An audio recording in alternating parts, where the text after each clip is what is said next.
talaga. Sasabihin ko sa'yo, you know, paano ko nalaman na gusto ni, na plano or gusto ni Martin Romualdez na mag-president? Ay, naku.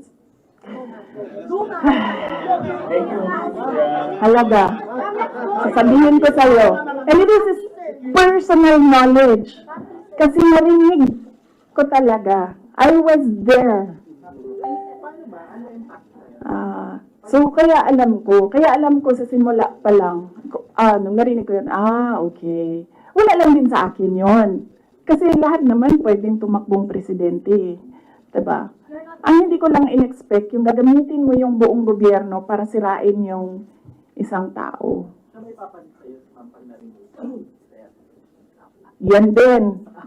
Kailangan magdesisyon ng taong bayan. Gusto niyo ba ng Vice President Martin Romualdez? Yan ang tanong.